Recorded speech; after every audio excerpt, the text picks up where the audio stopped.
Good afternoon. Am I audible to you guys?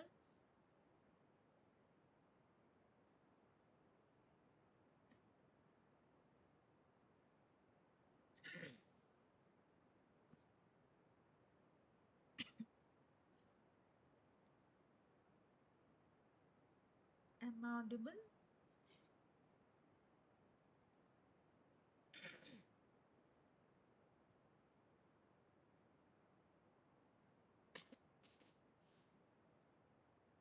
Hello. Am I audible to you guys?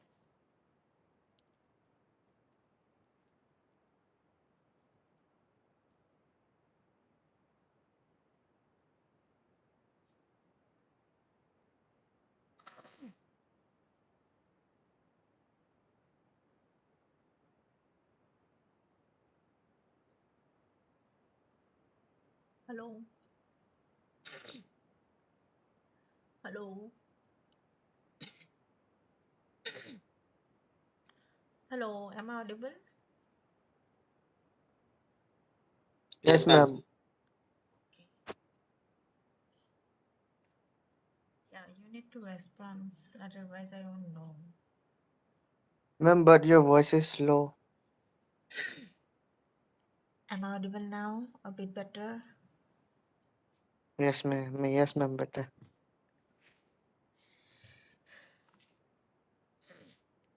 So your first presentation will be on Saturday, right? 22nd. I'll make just provide you a formal notice for this, but Malam, I'm already informed you guys, right? Yes, ma'am. So there will be two presentation, maybe one more presentation will be there, maybe just before your final exam. Your final exam will start from 17th June. Uh, they gave that timetable, but they did some mistakes, so we just send it back for corrections. Therefore, when we will get the new timetable, we will share with you guys. Okay, but final examination will be from 17th of June. Okay, today is 17th May, just 1 month. So, okay, portion is like 50% is complete, but your classes are like very few. Then again, you guys have placement and all. So maybe we need to take a bit extra classes for you guys just to complete your syllabus. Okay, my voice is too low. I don't know why it just seemed.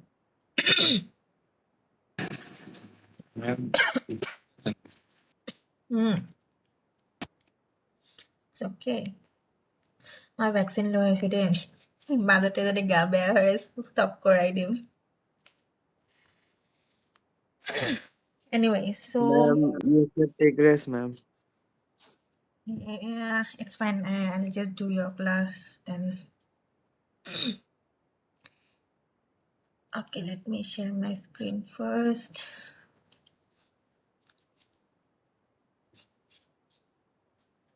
So, okay, last class we mainly discussed about propositional logics, the logical connectives for the propositional logics. So, how many logical connectives were there?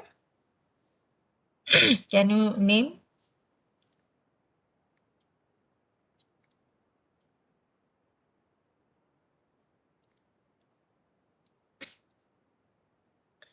First one was negation, right?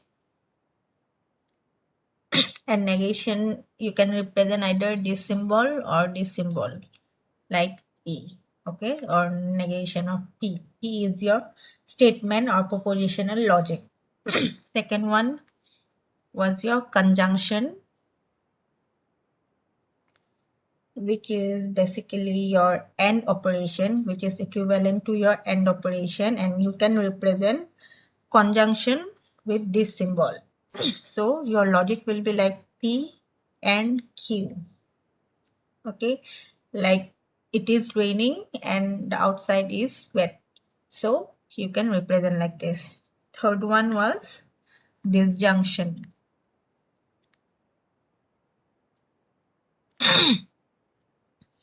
Disjunction is equivalent to your or statement. Okay, so like you can represent with these symbols. It can be like P and Q. Example can be like anything, like it is raining and it is sunny outside, or it is food is cooking and food is good, something like that. Anything with or. Okay, it's equivalent to or. Then fourth one was your implication. Implication you can represent with this symbol, which means P. So it will be like if it is raining, then the grass is wet. Okay, so it's like if then condition. If then condition. Okay, and fifth one was your by condition. By conditional.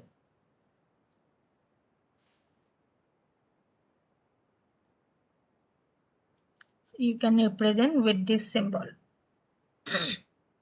Right, so it will be like both. It's like if and only if condition. Okay, so it's like last time I gave example, if I'm breathing, then I'm alive. The same thing I can say in opposite way, if I'm alive, then I'm breathing. Right, so last time I also showed truth table for all this one. I ask you guys to check for negation, conjunction, disjunction, because it's just the truth table for your logical and or and negation one.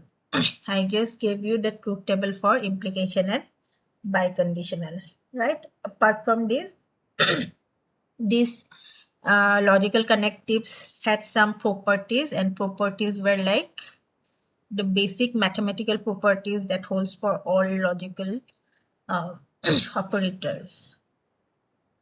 What were it was like commutative,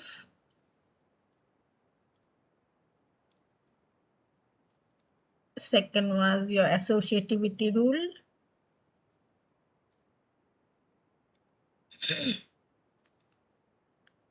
then was your identity,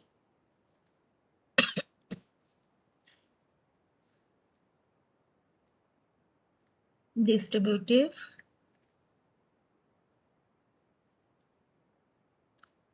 then the famous De Morgan's,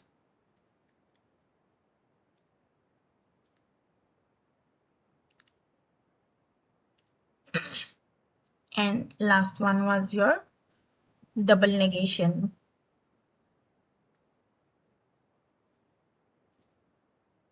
These are the things we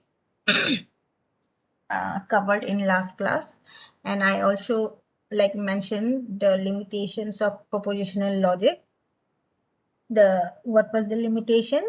That it has limited expressive power, and we cannot just describe statement in terms of their properties or your logical relationships, and some of the relations we cannot represent with the help of propositional logic, like all, some, this kind of relations we cannot represent with the help of propositional logic. Okay, so there are certain properties of propositional logic. I guess I already told you guys in the first class. What are the properties of logics? One is satisfiable.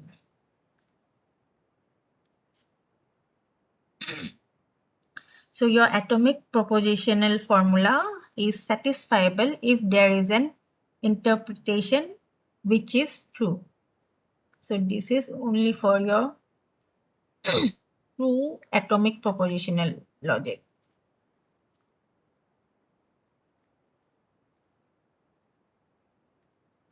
Then second one, if you guys remember, the word was tautology.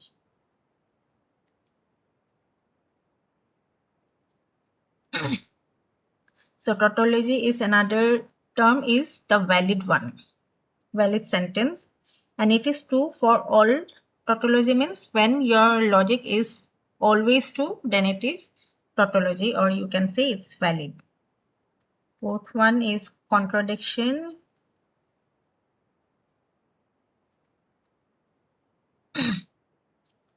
Contradiction, is another name, is unsatisfiable.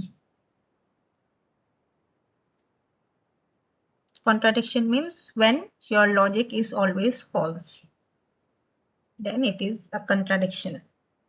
Another word is unsatisfiable, and the last is contingent. So a logic can be contingent. That means it can neither a tautology nor a contradiction. It means neither valid nor unsatisfiable.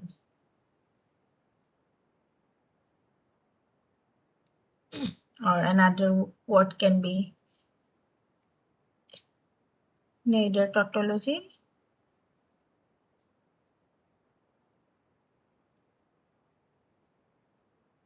nor contradiction.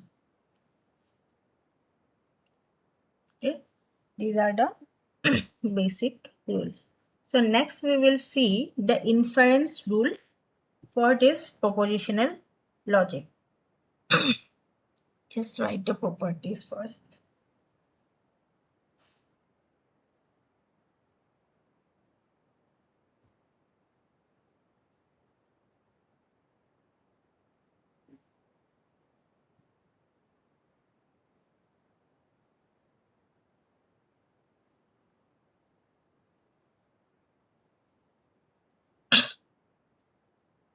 Okay, I hope it's done. So today we supposed to see the rules of inference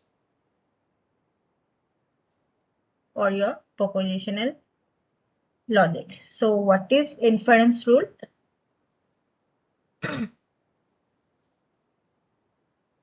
Inference means generating conclusion from the evidence and facts.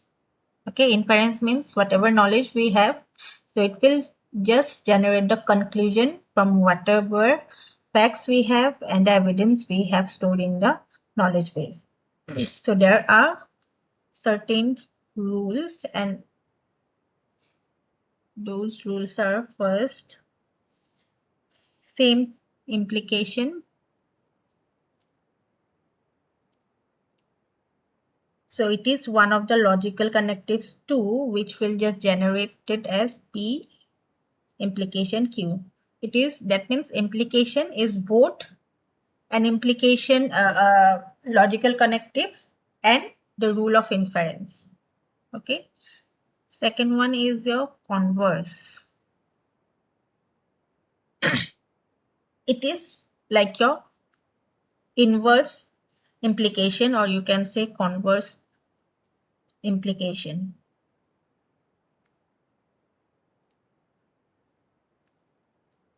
First, second. So you can represent it like, sorry, the opposite way.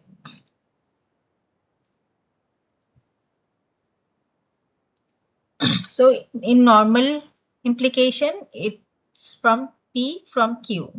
So converse is just the inverse of implication. So it will be Q implies P. Okay.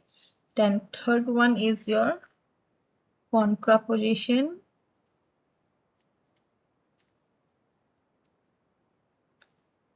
Contrapositive. So contrapositive means negation of converse, means negation of converse. That means you can represent it like this, just negation of the converse. Okay.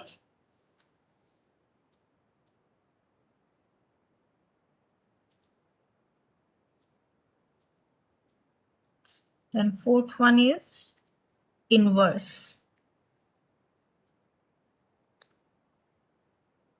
So it's just the negative implication. Okay.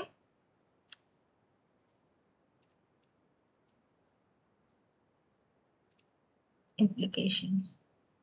That means you can represent this one as negation P and negation Q. So these inference rules are used to generate valid arguments from the evidence and the facts. Okay, so these rules are mainly applied to derive proof of any AI agents, and there will be a sequence of consequences that will lead to its desired goal. Okay, so these are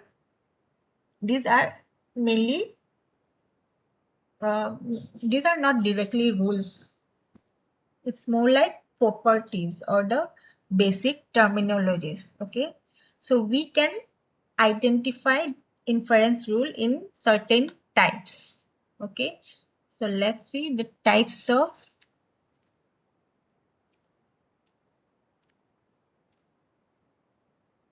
inference rules. First one is your modus ponens. So this modus ponens rule is one of the very important rule of inference. So it states that if P and T implies Q is true, then Q will be true. Okay, so modus ponens states that if P and P implies Q is true, then Q will be true. So you can write it like if P, Q and P is true, then Q is true. Okay, this is modus ponens. So example can be like, suppose your statement 1 is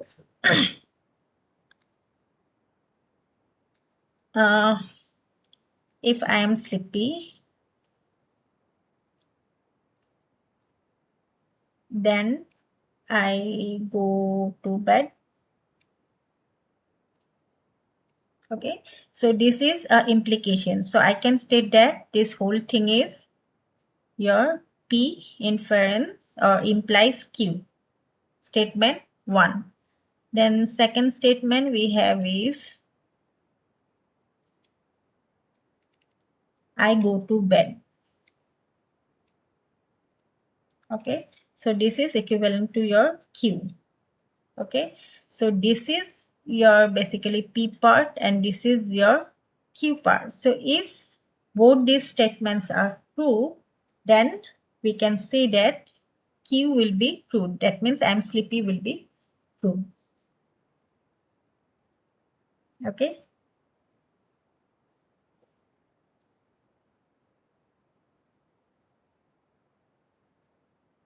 sorry, I said the complete opposite one. We have P first.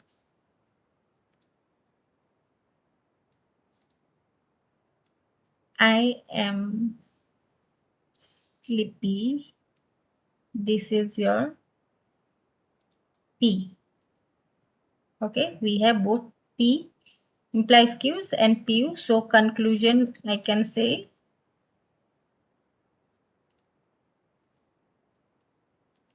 Q is true. That means I go to bed. This thing sounds a bit silly, I would say, but still important for the knowledge-based agent. So if it's trying to solve something and the agent sees it has a statement I'm sleepy and I go to bed, then I said I'm sleepy, then it will just directly the next action will be go to the bed. Okay. So second type is modus tollens.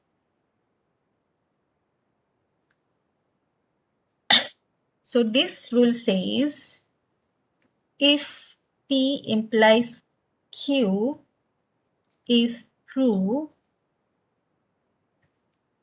and negation Q is true,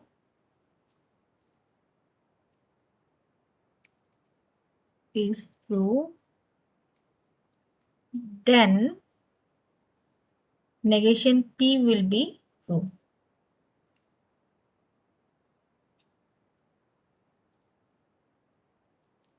Okay, this is the statement for modus tollens. So you can just write like this: P implies Q given and negation Q is true. Therefore, negation P is true. Okay.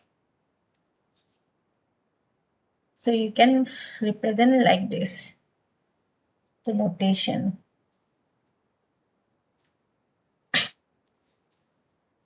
The same statement you can apply here as well. So suppose statement 1, same, just take the same. If I am sleepy, I go to bed. Same.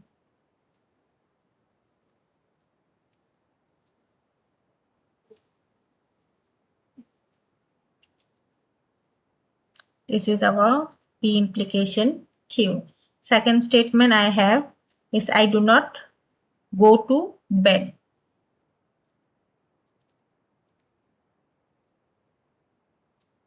I don't go to bed, which is equivalent to your negation Q, right? This portion is P, again this portion is Q. I go to bed is Q, so negation of Q will be I don't go to bed, right? That means conclusion will be I'm not sleepy.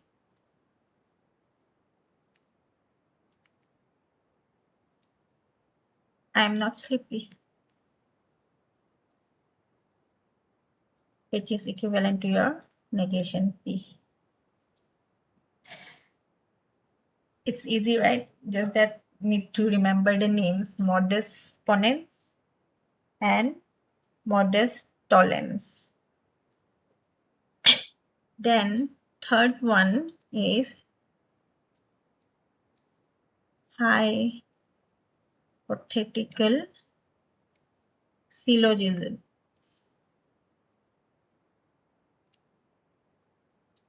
Okay, just see these two first, okay?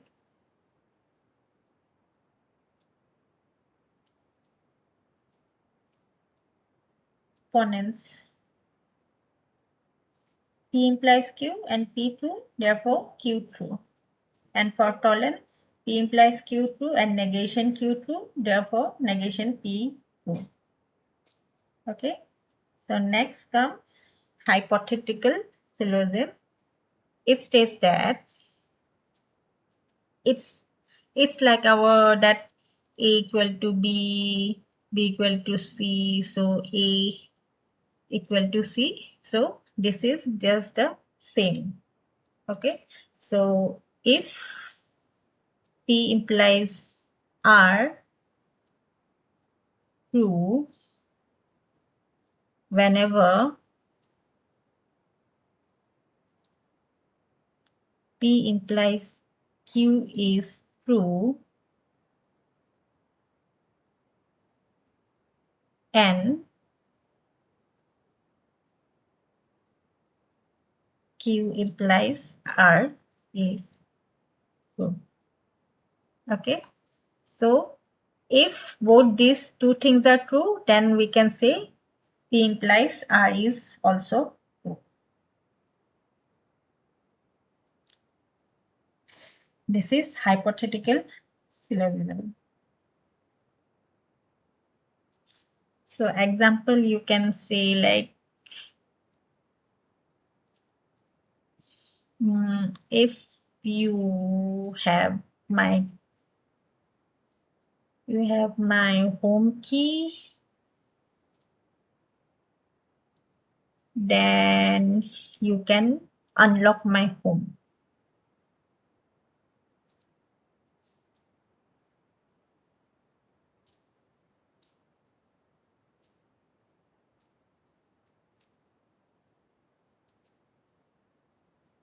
Which is equivalent to your P implies Q. Okay. Next statement we have, if you can unlock my home, then you can take money. Okay. So this implies your like Q implies R. So what will be the conclusion? What you can infer from here? That means if you have my home key, then you can take my money. This is your P part. This is Q part. And this is again Q part. This is your R part. So conclusion will be P and R. So if you have my home key, then you can take money, which is basically P implies R.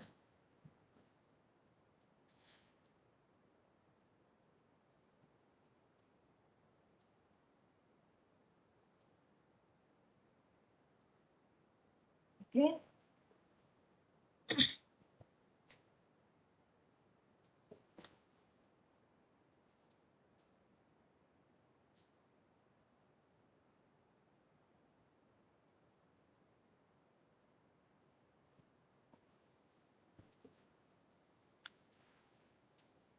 Next type is disjunctive syllogism.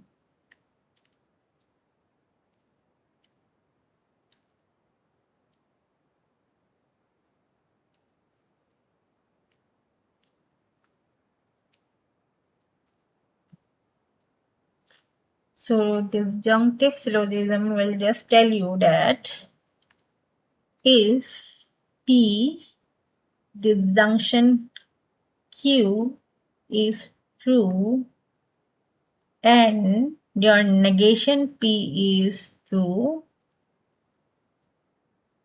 then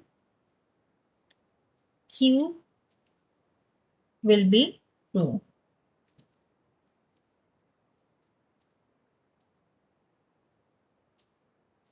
Okay, so you can state it like if P disjunction Q and negation P is true, then Q will be true.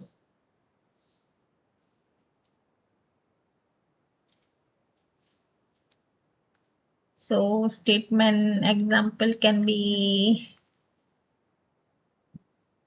today is Sunday or Monday. Okay, so this is basically your P disjunction of Q. Today is Sunday, P, then Monday will be your Q. So second statement you have today is not Sunday, which is basically your negation of P. So conclusion will be today is Monday.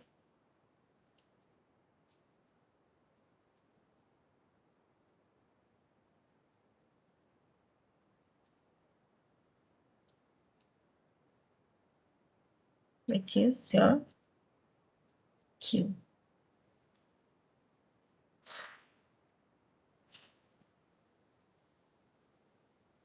Is it clear? Disjunctive syllogism.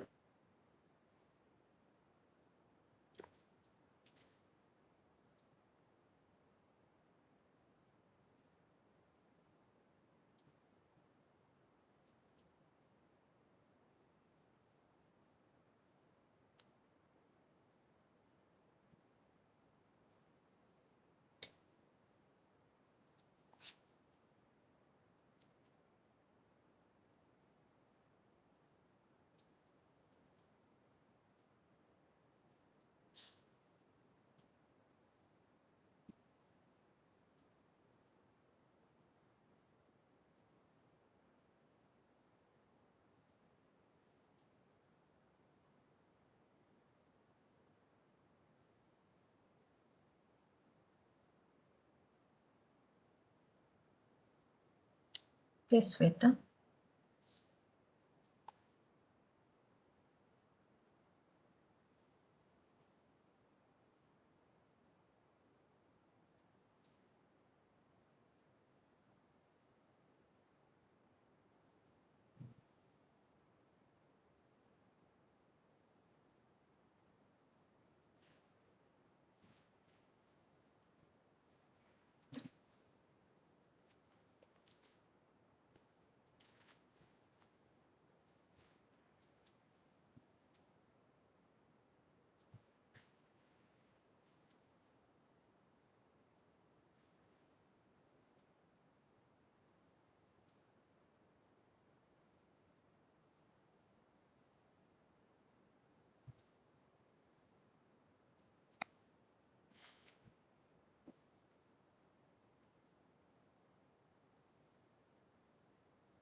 Okay, let's back. Then fifth one is your addition, or it is also called AND elimination.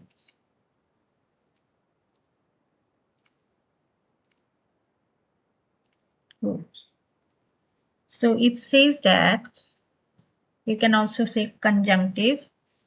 If P is true,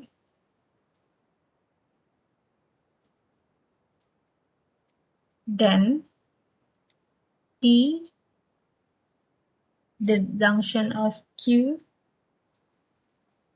will be true. So you can just say P, then P, the junction Q is true. Sorry, and elimination is not this one.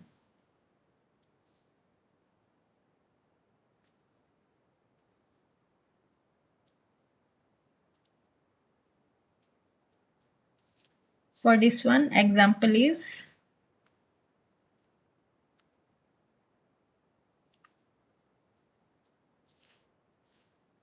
I have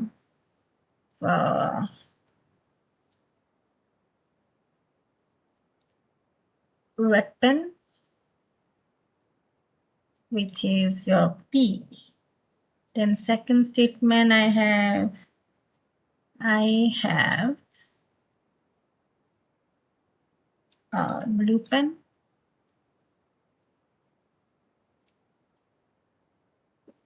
Okay. So second means conclusion, you can just draw that. I have red or blue pen.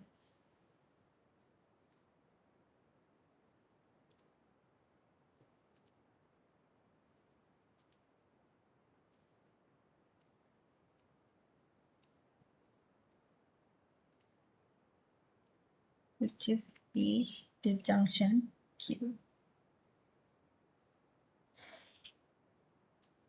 And elimination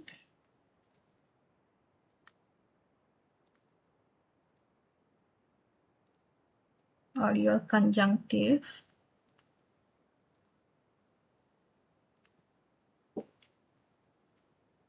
is when P and Q is true, then your P will be true. Okay, just the opposite one. Here P is true, P disjunction Q, and here P and Q is true, then P is true. Okay, so this is also, you can say, simplification.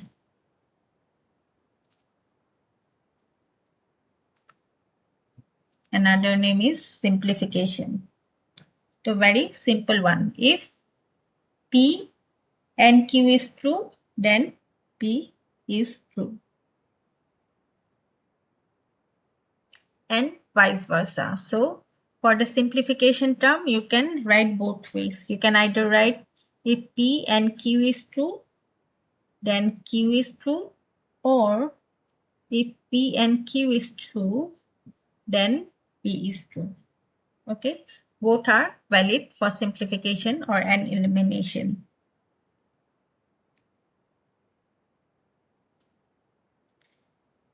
Seventh one is your resolution. So it states that if P disjunction Q and negation of P and R is true,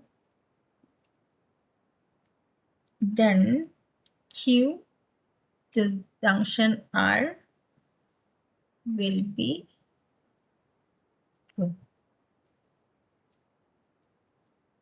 Okay, so you can represent it like if P disjunction Q and negation P and R true, then Q disjunction R.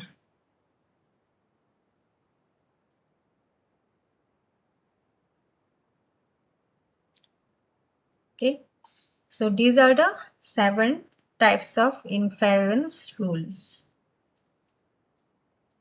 So using these rules, these various types of rules, 7 types of rules, your agent derive conclusion for any stored statement or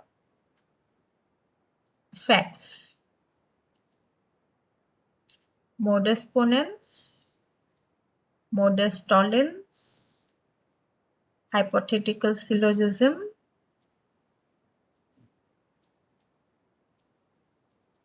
disjunctive syllogism, then your addition, then an elimination or simplification, then comes the resolution. Okay. A very popular example of knowledge-based agent is with the Wumpus world. Okay, there is a game which name is Wumpus. Okay, so Wumpus world is basically a 4x4 rooms. Okay, there is a monster there, and the monster name is Wumpus. Okay, so it will be like 4x4 rooms, connected rooms, and there are total 16 rooms. Those are connected with each other. So suppose you have a knowledge-based agent who will go forward in the world. Okay, so in that room there will be certain caves, different caves. In one cave there will be the beast or the monster, and the name of the monster is Wumpus, who eats anyone who enters the room. Okay, so your Wumpus monster can be shot by the agent, but agent will have just a single arrow. That means agent can shot the arrow whenever he will be in that room. Okay, so in that world there will be different other rooms also. In one room there can be certain pits. Okay, and those pits room can be bottomless. So if your agent falls into that kind of room, it will just fall into the pit. Okay, then it will just stuck in that pit forever. Okay, then there are certain okay, this meeting is going to end in 5 minutes. So in the uh, but there will be certain rules by which you will know whether that pit type of room is nearby or not. Okay, then there's another cave, and that cave will have some heap of gold. Okay, there will be some amount of gold. So your main goal is to find that particular cave which will have the gold. Okay, so agent goal will be to find the gold and climb out of the cave without falling into the pits or eaten by your wompas. Okay, so agent will get a reward if he comes out with gold, and he will get a penalty if eaten by your wompas or falls in the pit. Okay, there are certain again various condition how it will know about the pit. If a pit is nearby, then the agent will feel uh, a breeze. Okay, then another indication that Wumpus may be in nearby room, it will smell a very bad smell. Okay, if your agent smells something very bad, then it will know that the Wumpus monster is just in nearby room, so he can avoid it. So similarly, if it feels the breeze, then it will know that okay, pit is nearby, just don't go into that room.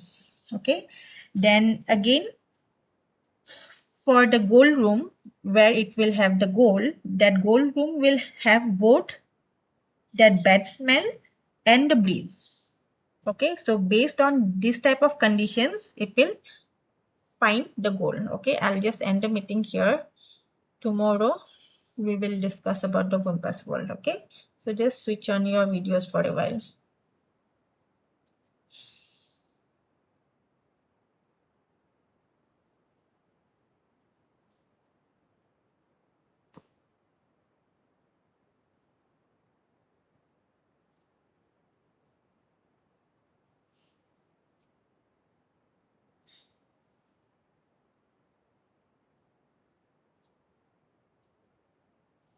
The inference rules are kind of boring, but it's again important if you want to make a knowledge base agent. The rules are quite simple actually, not very difficult. Just that the representation sometimes it's kind of boring.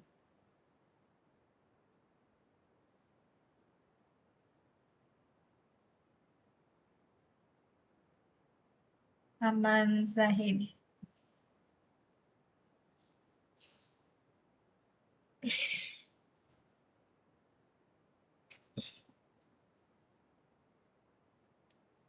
Okay. Zahid and Aman. Okay, Zahid said cannot on video. Okay, thank you. I'm just ending the meeting now. Thank you all. See you tomorrow.